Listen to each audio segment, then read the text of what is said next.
cordial saludo a todos los oyentes de Radio María. Un día más, con la gracia del Señor, proseguimos el comentario del Catecismo de nuestra Madre la Iglesia. Y entramos hoy en la parte final ya del credo, donde nos encontramos, en el artículo de fe que dice: creo en la resurrección de la carne. Como veis, estamos ya terminando, concluyendo el credo, porque el último artículo que queda es: creo en la resurrección de la carne y la vida eterna. Amén. Dice el punto 988.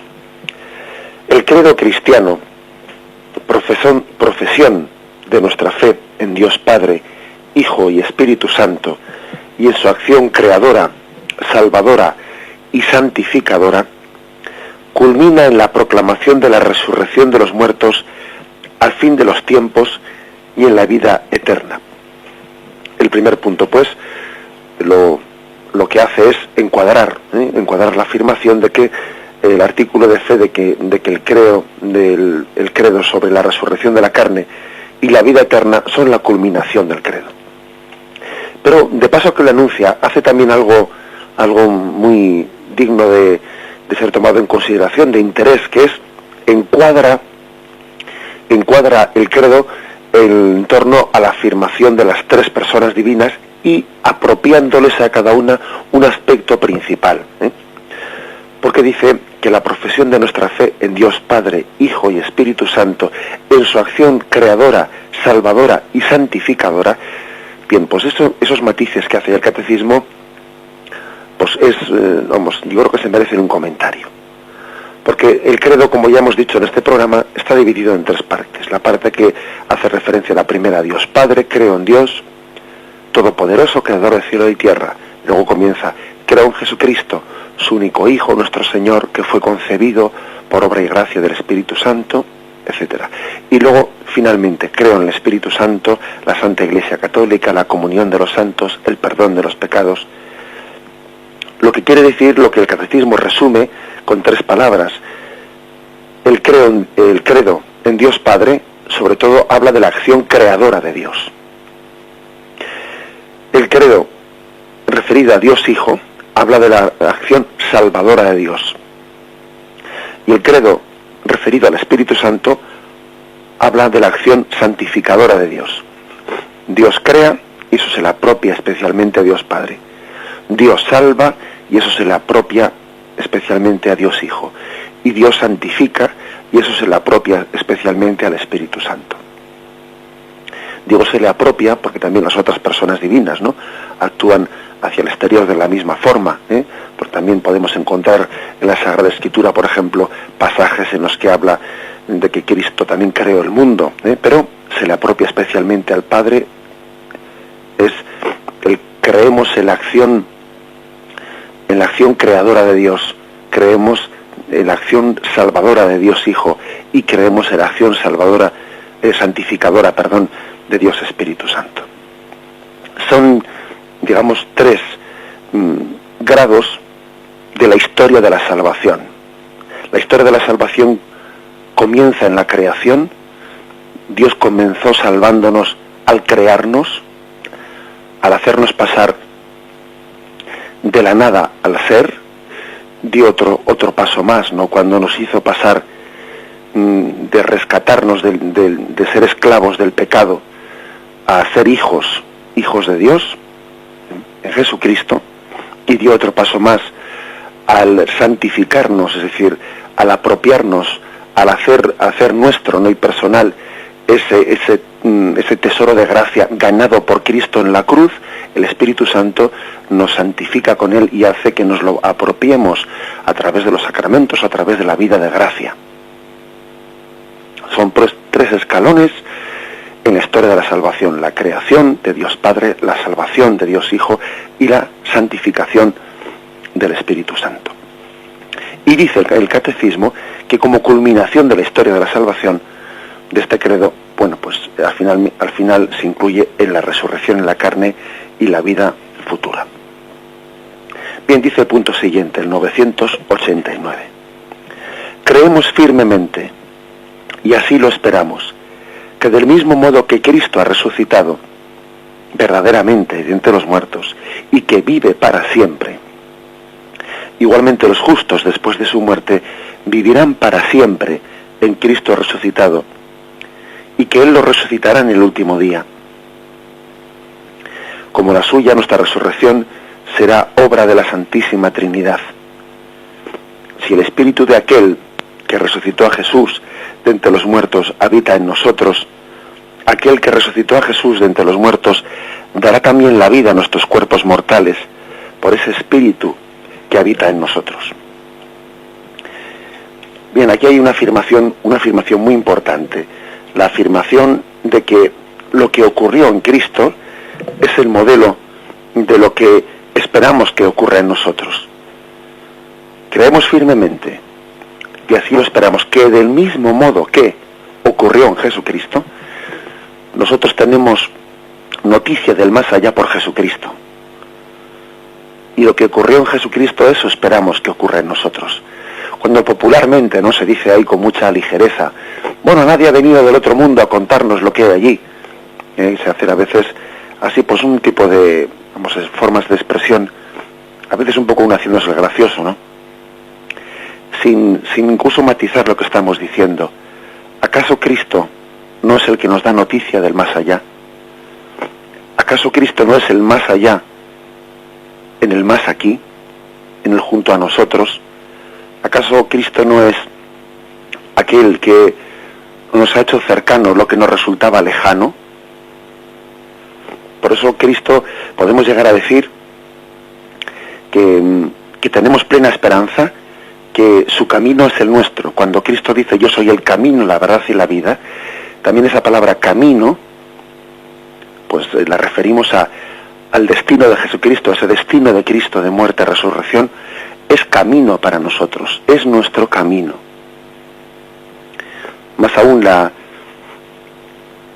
Sagrada Escritura, para remarcar esto de ser camino, de que por donde ha pasado Jesús, por allí ponemos nuestros pies y ponemos los pies donde Él ha dejado sus huellas, y por eso para nosotros una tumba es una huella, porque Cristo pasó por ella. Y el momento de la agonía, también hay huellas de Jesús, de cómo pasar la agonía, cómo pasar la enfermedad, cómo ser enterrado en la esperanza de la resurrección. Todo eso tiene huellas, porque Cristo es camino y Él ha pasado por ahí. Y como Él ha pasado por ahí, para nosotros Jesús es, como dice la Sagrada Escritura, primogénito de entre los muertos. La palabra primogénito es una palabra muy, muy gráfica, porque primogénito es el mayor de los hermanos, pero lógicamente no puede haber un primogénito que no tenga hermanos menores. Cuando, por ejemplo, Colosenses 1:18 dice, ¿no? Imagen de Dios invisible, primogénito de toda la creación, porque en Él fueron creadas todas las cosas, en los cielos y en la tierra, las visibles y las invisibles, los tronos, las dominaciones, los principados, los potestades, todo fue creado por Él y para Él. Él existe con anterioridad a todo, y todo tiene en Él su consistencia. Y fijaros ahora que dice, Él es también la cabeza del cuerpo de la Iglesia. Él es el principio, el primogénito de entre los muertos, para que así sea Él el primero en todo. A Jesús se le llama, pues, el primogénito de entre los muertos. Lo cual es remarcar que nosotros somos sus hermanos menores. Somos sus hermanos menores. Y pasamos por el momento de la muerte, agarrados firmemente en nuestra mano a nuestro hermano mayor, que es Jesús. Hermano a nuestra carne. Carne de nuestra carne, podemos decir, Jesús. Agarramos su mano y pasamos por esa prueba. Primogénito de entre los muertos. Apocalipsis 1:5 todavía remarca más esto. De parte de Jesucristo, el testigo fiel, el primogénito de entre los muertos, el príncipe de los reyes de la tierra, el que nos ha lavado con su sangre de nuestros pecados, pero vuelve de nuevo a decirse el primogénito de entre los muertos. La Sagrada Liturgia también habla de Cristo como primicia de entre los muertos. Sabemos por tu gracia que estás resucitado, la muerte en ti no manda. Y dice, primicia de entre los muertos. Esta es la primicia. Nadie había vencido a la muerte.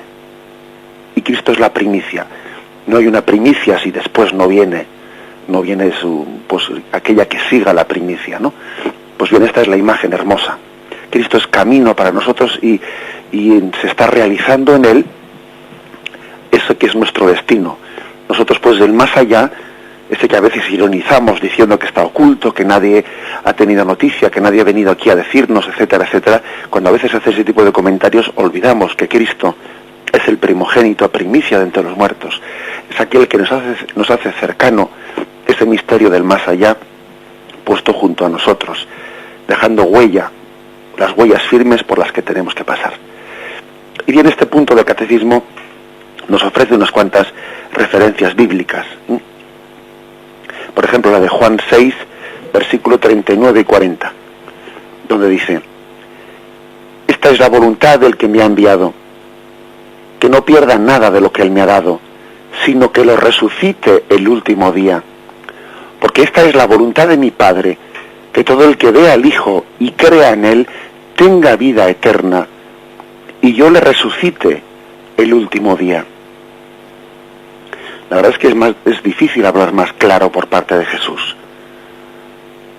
La voluntad del Padre es que no se pierda nadie de los que Él le ha encomendado, sino que sea resucitado, que Cristo lo resucite en el último día. Que tenga vida eterna después de esa resurrección en el último día. Es difícil, pues, que Jesús pueda hablar con unos términos más claros sobre la resurrección. Hay un texto básico que se ofrece, el de Romanos 8:11, que está transcrito en el mismo punto del catecismo, ¿no? Cuando dice: si el espíritu de aquel que resucitó a Jesús de entre los muertos habita en nosotros, aquel que resucitó a Jesús de entre los muertos dará también la vida a nuestros cuerpos mortales por su espíritu que habita en nosotros. Hay, pues, por lo tanto, una comparación, un paralelismo entre aquel que resucitó a Jesús y aquel que nos resucitará a nosotros, ¿no? Por el mismo espíritu que habita en nosotros. Se ofrecen textos paralelos que además cada uno de ellos aporta un matiz que es digno de tomar en consideración, ¿no? El hecho de creer en la resurrección tiene muchas consecuencias aplicables. Por ejemplo, 1 Tesalonicenses capítulo 4, versículo 14. Hermanos, no queremos que estéis en la ignorancia respecto de los muertos, para que no os entristezcáis como los demás que no tienen esperanza. Porque si creemos que Cristo resucitó, de la misma manera llevará consigo a quienes murieron en Jesús. Bien, por lo tanto, la primera afirmación es: no os entristezcáis como los que no tienen esperanza. La muerte ciertamente es motivo de tristeza para los que no tienen esperanza, porque supone una desesperación, supone un decir, y todo para todo esto, para al final nada. Todo esto, toda esta capacidad que tiene el hombre de ilusionarse, de estar siempre deseando una plenitud, ¿no? Que en esta vida parece que no termina de encontrar. Todo este deseo de plenitud que tiene el hombre, al final nada. Bueno, pues precisamente dice: no os entristezcáis, porque si creemos que Jesús murió y resucitó, de la misma manera Dios llevará consigo a quienes murieron en Jesús. El segundo texto que se nos ofrece es el de Primera Corintios, capítulo 6, versículo 14. Dice: y Dios que resucitó al Señor nos resucitará también a nosotros mediante su poder. ¿No sabéis que no sabéis que vuestros cuerpos son miembros de Cristo? Y que habita Él en vosotros. ¿No sabéis que vuestro cuerpo es santuario del Espíritu Santo que está en vosotros y habéis recibido de Dios y que no os pertenecéis?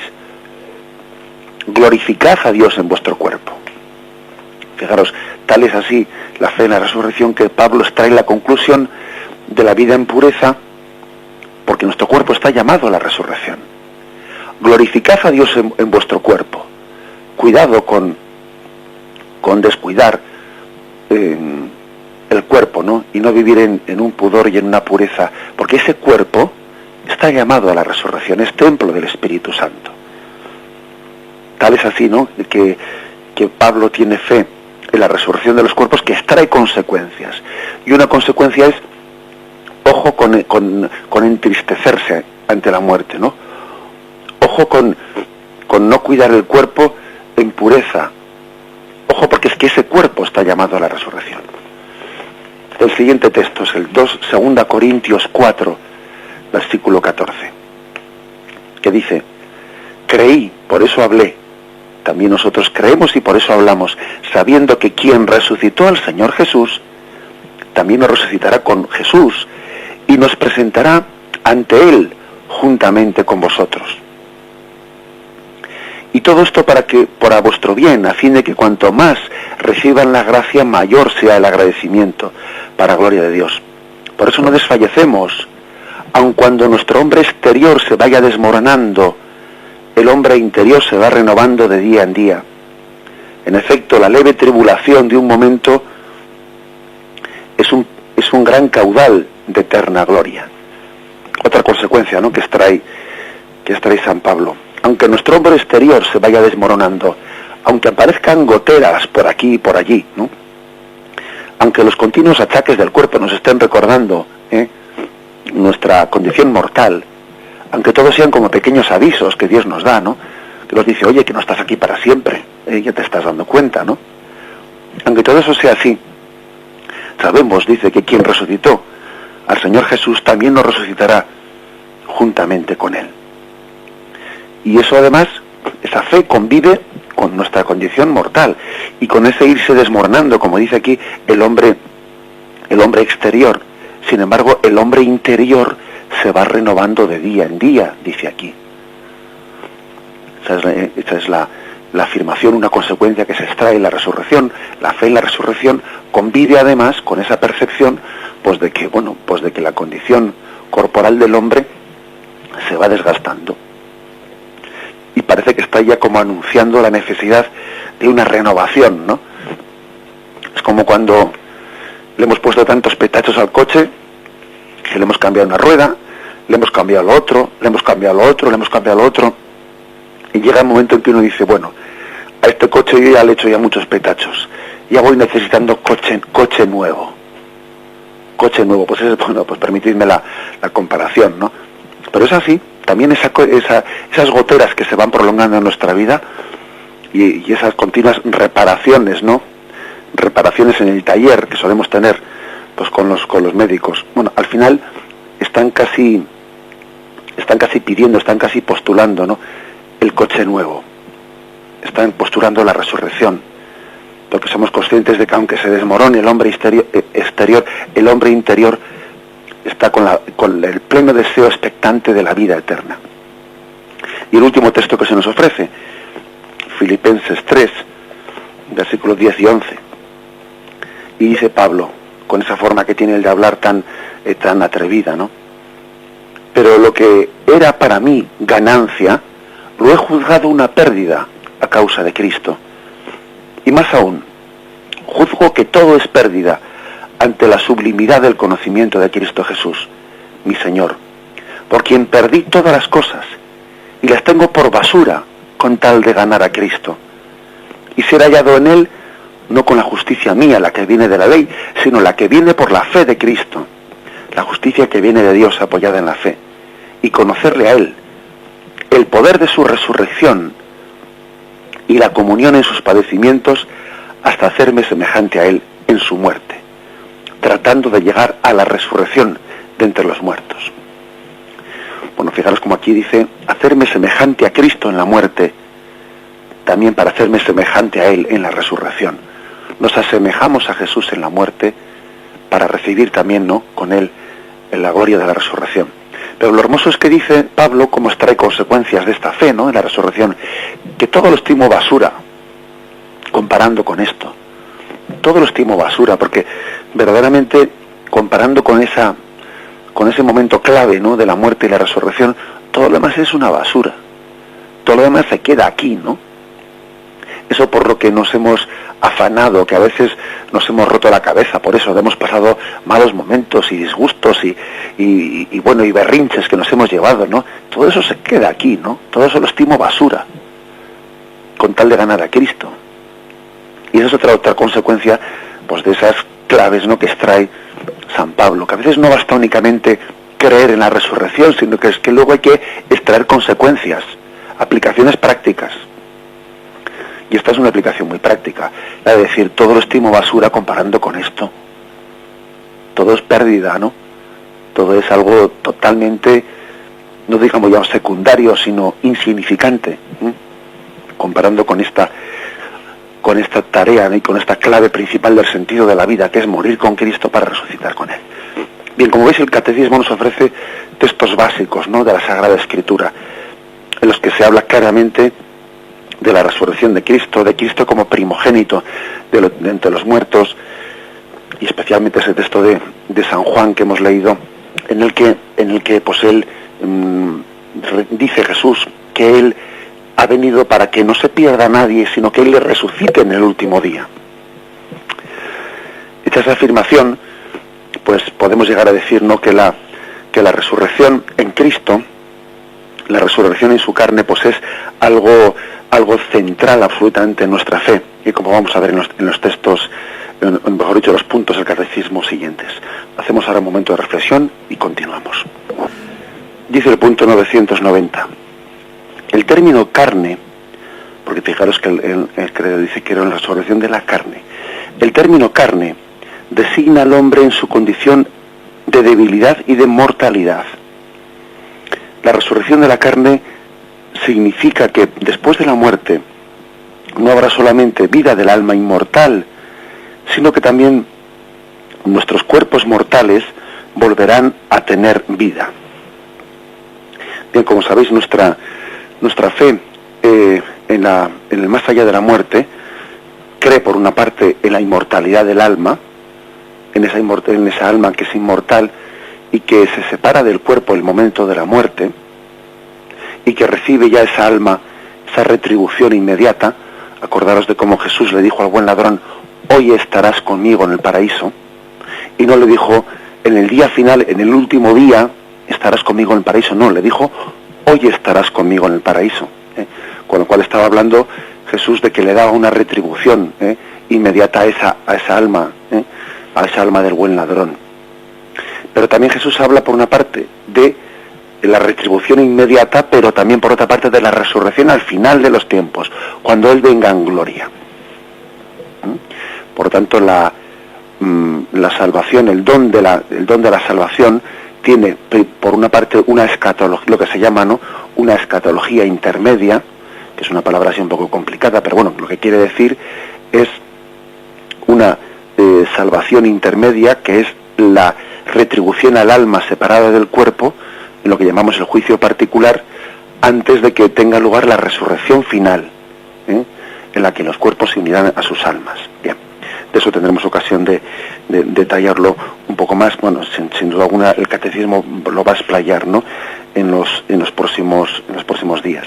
Pero, brevemente dicho eso, ¿por qué se utiliza el término carne, la resurrección de la carne? Bueno, pues para remarcar que es nuestra debilidad la que va a ser resucitada. El término carne, a veces en la Sagrada Escritura, puede ser utilizado pues como un sinónimo de la condición pecadora. Cuando, por ejemplo, se utilizan textos que hablan de la carnalidad del hombre frente al hombre espiritual. Tenemos que morir en nuestra carne para resucitar en el espíritu, haciendo referencia a lo carnal como un sinónimo de pecaminoso. Bien, pero ese quizás es uno de los sentidos de la palabra carne, pero no es ni el único ni el principal. La palabra carne tiene un sentido que es como todo aquello que es creado de la mano de Dios. La carne fue creada por Dios. La carne fue asumida por el Hijo de Dios. Él se hizo carne y habitó entre nosotros. la carne es transfigurada por el Espíritu de Dios. Por eso llegamos a decir que era una resurrección de la carne. Ojo, por lo tanto, no interpretemos cuando el catecismo dice, ¿no?, que era una resurrección de la carne, o sea, no interpretemos el término carne en un sentido negativo, sino en un sentido como criatura de Dios. Dios no se avergüenza de lo carnal, de lo material. Voy a repetir esto que creo que es muy importante. Dios no se avergüenza de llevar a su salvación hasta lo más carnal, hasta lo más material. Dios salva al hombre entero. Algo que nos caracteriza a los cristianos es entender que lo material no es malo. Todo lo que salió de las manos de Dios es bueno. Cuando, por ejemplo, Eva, mejor dicho, cuando Adán exclama, ¿no?, cuando Yahvé creó a Eva, esta sí que es carne de mi carne y sangre de mi sangre. Está hablando de que en esa corporalidad, ¿no?, de Eva, él se siente plenamente identificado. La palabra carne, pues, tiene una dignidad como toda criatura de Dios. Así, fijaros hasta qué punto que Ezequiel hace el elogio definitivo de la carne cuando anuncia que Dios dará a Israel, en lugar de un corazón endurecido, petrificado, le dará un corazón de carne. Un corazón de carne que es maleable, acogedor, cariñoso, ¿no? Arrancaré de vosotros ese corazón de piedra, y os daré un corazón de carne. Arrancaré el corazón de piedra, te daré un corazón de carne. La palabra carne, pues, ojo, que no es negativa, que no es una palabra contrapuesta a lo espiritual, sino que la palabra carne está hablando de que Dios asume y Dios salva a toda la criatura. Dios se ha encarnado, se ha hecho carne para salvar a la carne. Y Dios salva al hombre entero, no salva únicamente su espíritu, salva al hombre entero. Permitidme aquí que haga un comentario que creo que tiene mucha actualidad en nuestros días.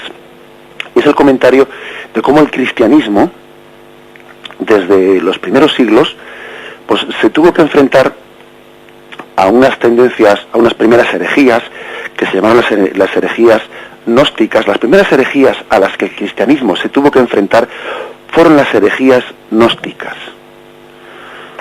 Permitidme un comentario así de actualidad por el revuelo que se está organizando, por la forma en la que los medios de comunicación están manipulando y están dando a conocer la aparición de ese conocido como Evangelio de Judas. Resulta que se nos dice, ¿no?, que ha aparecido, se ha descubierto pues un manuscrito en el desierto de Egipto, escrito en copto, llamado Evangelio de Judas, que supuestamente sería de unos seguidores de Jesús que vienen aquí como a decirnos que este evangelio dice una cosa contraria a los otros y que aquí se ha descubierto una cosa como si fuese algo novedoso y que esto viene a poner patas arriba. Bueno, pues todo eso es ridículo. Ridículo en primer lugar porque no es cierto que eso sea novedoso, porque ya San Irineo, uno de los principales santos padres a los cuales sabéis que estamos continuamente citando en este catecismo, San Irineo tiene una obra que conservamos, por cierto, del año 180, que se llama Adversus Hereses, contra los herejes, y San Irineo, ya en esa obra, él hablaba de ese llamado Evangelio de Judas, y San Irineo lo rebatió, y dentro de su catálogo de herejes, a los cuales él responde, él incluía a los llamados cainitas, que los cainitas eran unos herejes que habían escrito ese Evangelio de Judas. Evidentemente es imposible que el Evangelio sea ese escrito por Judas. ¿Cómo va a ser escrito por Judas cuando Judas murió ahorcado en el año 33, ¿no? Y eso estamos hablando del año 180. O sea, han pasado 150 años. Han pasado 150 años desde que murió Judas. Por lo tanto, es absolutamente imposible, ¿no?, que ese Evangelio sea escrito por Judas. Bueno, eso aparte, ¿no? Pero es que lo curioso es, ¿qué es lo que dice ese Evangelio? Bueno, ese Evangelio, como otros muchos evangelios apócrifos, que la Iglesia jamás vio en ellos reflejados la palabra de Jesús, ese Evangelio está totalmente lleno de una doctrina gnóstica. ¿Qué vienen a decir estos gnósticos? Pues dicen que hay dos dioses, el Dios del bien y el Dios del mal, básicamente, ¿no? Y el Dios del bien creó lo espiritual. Y el Dios del mal creó lo material. Lo material es malo porque fue creado por el Dios malo. Y lo espiritual es bueno porque fue creado por el Dios bueno. Es decir, eran unas sectas, eso es lo que dice ese famoso Evangelio de Judas, que se estará tanto aquí montando ese lío, ¿no? Eso es lo que dice. ¿Por qué? Porque a esos primeros herejes gnósticos les costaba creer que todo lo material fuese bueno y que estuviese llamado a la salvación. Hasta tal punto que en una de las frases de ese Evangelio de Judas se pone en labios de Jesús esta frase: tú, Judas, serás superior a todos, a través de ti sacrificaré al hombre del que me he visto. O sea que Jesús habla como si él tuviese que desvestirse, tuviese que quitarse el disfraz del cuerpo humano, porque el cuerpo es malo, y entonces hay que quitarse el disfraz, en el fondo para ser únicamente un alma, un espíritu, porque la salvación consistiría en no salvar la carne, sino desprenderse de la carne. O sea, en el fondo es un dualismo, ¿no?, que rechaza que Dios se haya hecho carne y que la carne esté también llamada a la salvación. Estas herejías de los siglos primeros les costaba creer que la salvación llegase hasta nuestra carne. Pues sí, Señor, el Verbo se hizo carne y habitó entre nosotros, y nuestra carne está llamada a la salvación. Nuestra carne está llamada a la salvación. Y Dios creó todo bueno, y lo malo entró por nuestro pecado, por la mala utilización de nuestra libertad. El mal entró por el pecado del hombre, pero el mal no fue creado por Dios. Porque en el fondo el mal, si os fijáis, el mal no tiene una entidad propia como tiene el bien. El bien sí tiene una entidad propia. El mal no tiene una entidad propia. El mal lo que es nuestro pecado. El mal es la carencia de bien. El mal es la falta de santidad. Pero el mal en sí mismo no es nada, como las sectas gnósticas pensaban, ¿no?, que había un Dios del bien y un Dios del mal. No hay dos dioses. No hay más que un Dios, y lo creó todo bueno. Y la carne, lo carnal y lo material no es malo, sino que salió bueno de las manos de Dios. Y el dinero también es bueno. Todo es bueno. Otra cosa es que nosotros con nuestro pecado lo utilicemos mal. Bien, como veis, pues también hoy en día pueden existir pues unas tendencias dualistas, en el sentido de que hablan de reencarnacionismos y cosas por el estilo. Las creencias reencarnacionistas, en el fondo, lo que no creen es que Dios también ha llamado a este mundo carnal, a esta carne nuestra, la ha llamado la salvación. Estos reencarnacionistas de hoy en día no son tan distintos a los cainitas esos del siglo II, a los que San Irineo rebatió, y que ahora aparece aquí un documento que alguno se piensa que ha descubierto el Mediterráneo cuando estaba ya más que descubierto. El cristianismo cree en la resurrección de la carne, y la condición carnal está llamada también a la salvación. Esa es la gran noticia, la gran noticia de que Dios ha venido a salvar no el alma del hombre, sino al hombre entero ha venido a salvarle. Porque yo no soy únicamente mi alma, mi espíritu, yo soy mi alma y mi cuerpo. El yo incluye la dimensión espiritual y la dimensión corporal. Y Cristo ha venido a salvar al hombre entero. Si la salvación fuese únicamente a nuestra alma y no a nuestro cuerpo, no hubiese hecho falta que Cristo hubiese también crucificado su cuerpo, su carne. Si Cristo ha crucificado su carne, es para salvar nuestra carne. Todo yo, también nuestra carne, está llamada a la salvación. Frente a tendencias reencarnacionistas, frente a tendencias de ese tipo gnóstico, frente a esa especie del Dios del bien y el Dios del mal, todos estos cacaos mentales que están hoy en día aquí pues aireándose, no, nosotros creemos en el Dios hecho carne, que habita en que habitó entre nosotros y que vino a salvar al hombre entero, cuerpo y alma. Lo meditamos y ahora vamos a seguir enseguida. Dice el punto 991, con el que se concluye esta introducción del artículo del credo: creo en la resurrección de la carne. Creer en la resurrección de los muertos ha sido desde sus comienzos un elemento esencial de la fe cristiana. La resurrección de los muertos es esperanza de los cristianos. Somos cristianos por creer en ella. Y pone aquí un texto de 1 Corintios 15. ¿Cómo andan diciendo algunos entre vosotros que no hay resurrección de muertos? Si no hay resurrección de los muertos, tampoco Cristo resucitó. Y si no resucitó Cristo, vana es nuestra predicación. Vana también, porque dicho así, en plan, con un término tan que hace referencia a lo material, la carne, de esa manera se está hablando de que también la dimensión corporal, material del hombre está llamada a la salvación. Como la palabra muertos, pues era una palabra más manipulable, porque podía ser, bien, los muertos, pero en su sentido únicamente espiritual, su alma, no. Se introdujo la palabra carne para que no se pudiese manipular el sentido de la resurrección de los muertos. Como diciendo, ojo, no únicamente su alma, su espíritu, sino también su cuerpo. Bien, ya sabemos que será un cuerpo espiritualizado, que no será un cuerpo carnal, que no será un cuerpo que esté sometido a las leyes de la materia. Sí, pero es el cuerpo, su verdadero cuerpo. De eso ya hablaremos un poco más en su momento. Por lo tanto, la palabra carne se introdujo en el credo para no permitir la manipulación de resurrección de los muertos en un sentido que no incluyese, o sea, como si fuese únicamente la inmortalidad del alma, sino que también, aparte de la inmortalidad del alma, incluye que la salvación de Dios llega hasta lo material de esta vida. Y luego dice que esto es lo específico de los cristianos, y es verdad, porque la inmortalidad del alma ya se creía antes de que llegase Jesucristo. San Pablo no hubiese tenido ningún problema en aquella famosa predicación que hizo en el Areópago de Atenas, si hubiese hablado únicamente de la inmortalidad del alma. Ningún problema, hubiese caído muy bien. Acordaros cómo él, cuando llega allí a predicar ante los paganos, pues bueno, dice, a ver cómo me dirijo yo a estos, ¿no? Y comienza diciéndoles, bueno, he visto que tenéis entre vuestros altares un altar al Dios desconocido. Y les alaba un poco por ahí, ¿no? Les entra un poco por la suya, como se dice.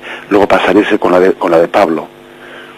Bueno, pues a ese Dios que veneráis sin conocerlo, de ese yo vengo a hablaros. El Dios que hizo el cielo y la tierra. Y la gente lo escuchaba muy bien. Parecía que la predicación de Pablo estaba aprendiendo, estaba pues llegando al alma de los atenienses. Parecía que Pablo iba a tener éxito en Atenas, en su predicación. La gente, según se narra en ese texto, le escuchaba con agrado. Hasta que cogió, en un momento determinado, pues coge un sesgo, coge una dirección, su predicación, en la que llega ese Dios que creó el mundo de la nada, ese Dios también resucitará vuestros cuerpos. Y en ese momento, los atenienses, que únicamente creían en la inmortalidad del alma, pero no en la resurrección de los cuerpos, en ese momento se rebelaron y dijeron, oye, ya te escucharemos otro día esa historia, porque les costaba mucho a ellos creer que la salvación de Dios fuese a llegar también hasta lo material, no solo a lo espiritual, sino que también hasta su cuerpo. Claro, entre otras cosas les costaría entenderlo, porque el desmadre que había en Atenas, el desmadre, pues también incluso a veces de costumbres y de depravaciones, y el desmadre sexual, etcétera, era un desmadre difícilmente compatible con creer en la resurrección de la carne y con el respeto que eso conlleva, pues el respeto al propio cuerpo. Entre otras cosas, digo, se me ocurre ahora. Por lo tanto, fijaros, lo específico del cristianismo no era creer en la inmortalidad del alma, que es que eso ya existía antes de Jesucristo, sino que lo específico del cristianismo es que nosotros creemos no solo en la inmortalidad del alma, que eso también es claro en el Evangelio, cuando Jesús dice, y no temáis a los que pueden matar el cuerpo, pero no pueden matar el alma. Y Jesús también claramente habla de cuerpo y alma. Y dice que hay los que pueden, pues están los perseguidores que podrán matar vuestro cuerpo, pero no pueden matar vuestra alma. Bien, pero Jesús, aparte de eso, también habla de la resurrección final. Y yo os resucitaré en el último día. Lo específico, pues, de la salvación en Cristo es esa doble dimensión espiritual y carnal del hombre.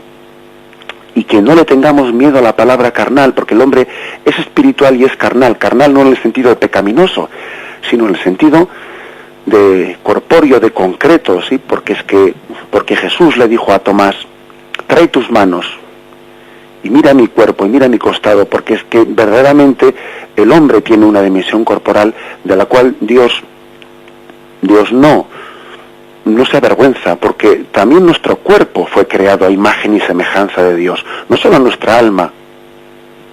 También Dios, cuando creó al hombre y le moldeó del barro de la tierra, estaba en él plasmando sus huellas dactilares. También la salvación, por lo tanto, llega hasta al último rincón, ¿no?, de nuestra condición corporal. Bien, tenemos ya pasado nuestro tiempo. Pedimos disculpas a los oyentes que no hayan podido entrar, pero esperamos poderlo hacer también a partir de mañana. Me despido con la bendición de Dios Todopoderoso. Padre, Hijo y Espíritu Santo, descienda sobre vosotros. Alabado sea Jesucristo.